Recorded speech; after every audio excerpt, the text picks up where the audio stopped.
Allez. Bon, la journée de Trambus a démarré à 5 heures ce matin. Quel est le premier mi-bilan, on va dire?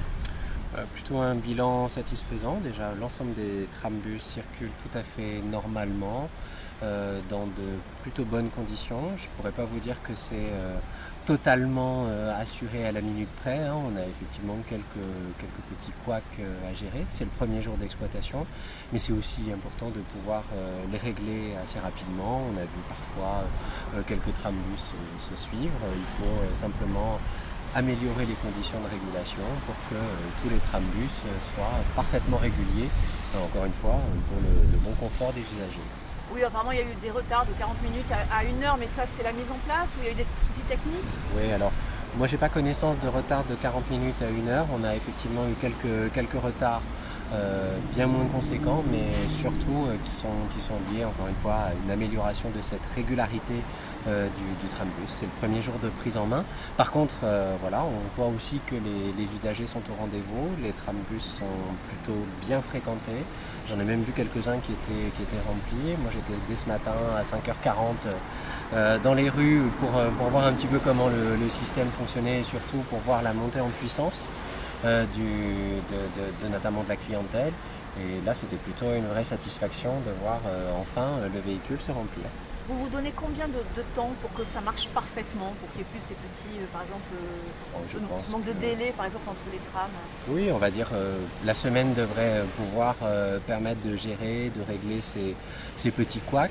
Encore une fois, qui sont plutôt liés, qui ne sont pas liés d'ailleurs au véhicule lui-même, hein, puisque le véhicule fonctionne parfaitement bien, mais parfois ce sont peut-être encore quelques difficultés liées à des véhicules parasites qui peuvent être sur la voie du trambus et qui peuvent mettre le trambus un petit peu en retard.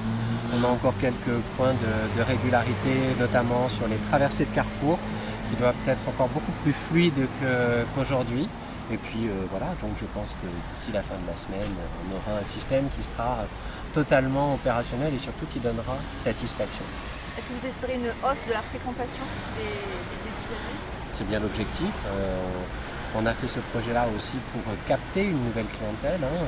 On le voit bien, c'est un véhicule qui doit être séduisant, c'est aussi de la régularité, de l'attractivité, notamment liée aussi à une vitesse commerciale qui doit être intéressante pour les usagers, notamment aux heures de pointe, notamment grâce au couloir de bus. Donc l'objectif est bien de considérablement augmenter la fréquentation du réseau. Désengorger le BAB, c'était aussi un des objectifs, que les gens prennent des parties de relais Tout à fait.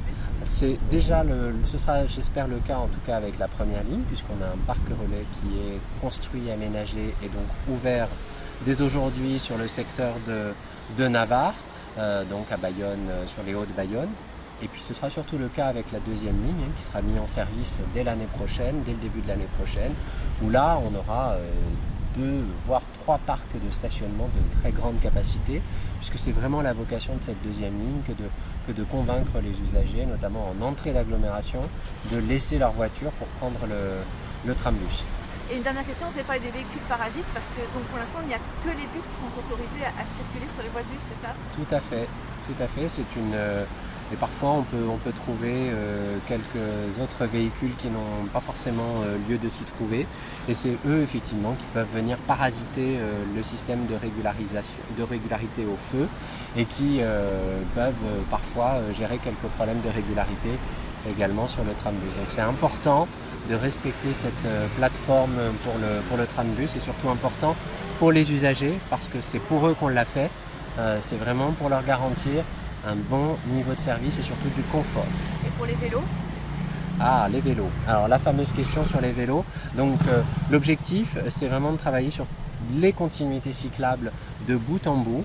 Et vous le verrez, en fait, on a encore quelques aménagements complémentaires, des aménagements de finition qui doivent se faire le long de la voie trambus pour que les vélos aient leur propre continuité cyclable.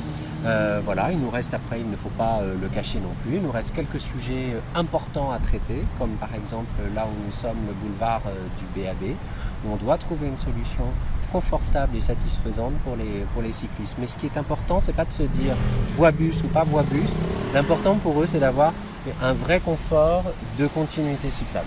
Merci. Là donc les travaux sont totalement